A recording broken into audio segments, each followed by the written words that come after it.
challenge today is exactly as you've defined it, trying to keep on doing the right thing. And we'll be honest with you, we haven't always been consistent in our approach. We've been consistent in our belief. We've been consistent in our commitment. We never backed off. We never backed off at all.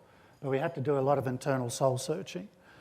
And one of the examples I use is that we then said, okay, we're going to move to start to use contractors. So what does that mean? It's much easier to control the environment when you employ everybody in that environment.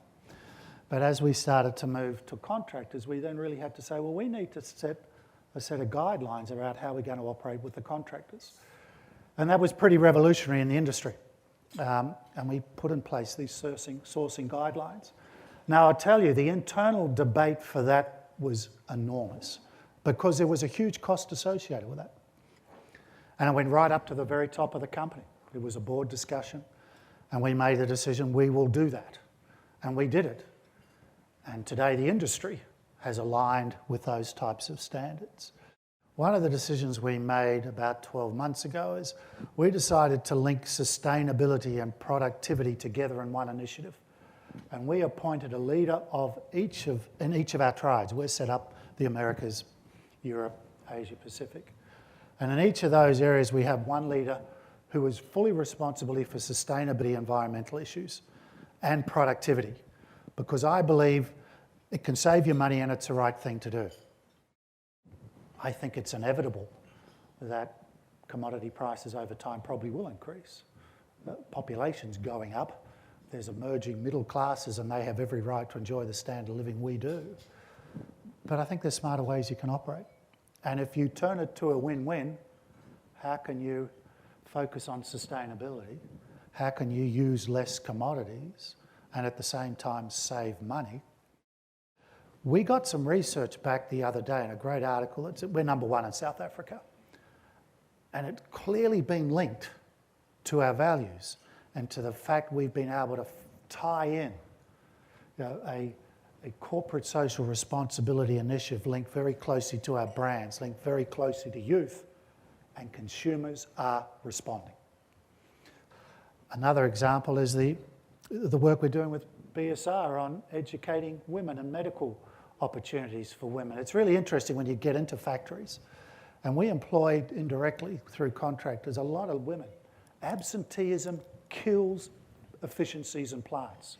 So one of the things we found by encouraging contractors to have medical facilities on the premises, making sure that the workers get the chance to talk to doctors, to get access to treatment. They don't miss a day at work. They get paid for the day at work. The efficiencies of the plants are terrific. We can guarantee supply to consumers. That's a very easy thing to measure. I think there's no doubt, I think we'd all agree if we keep operating the way we are today, the planet won't be able to support the huge growth that's going to take place. But the water is an interesting challenge. How can we use less water, not only in growing crops, but how we finish our genes? We're spending quite a bit of time focusing on that. We're now working with BSR and some other companies, starting to push our suppliers, going up the supply chain. An idea is not enough if you don't own it. I get plenty of free advice. I want free advice with ownership. And it is extraordinary how empowered people can be.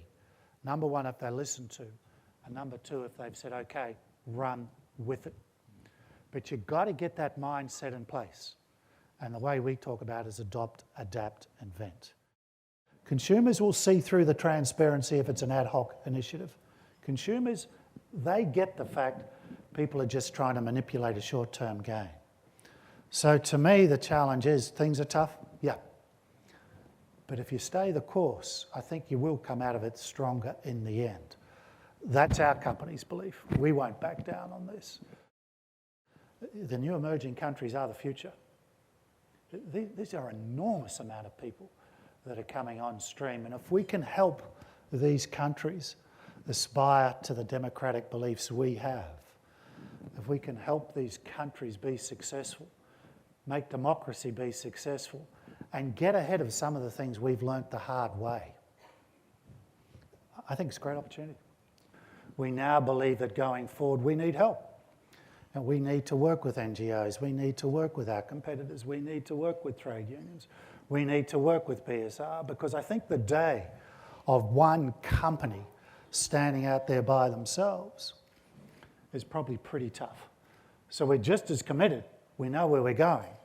The difference, I think, today is we're looking for other people to join us on the journey.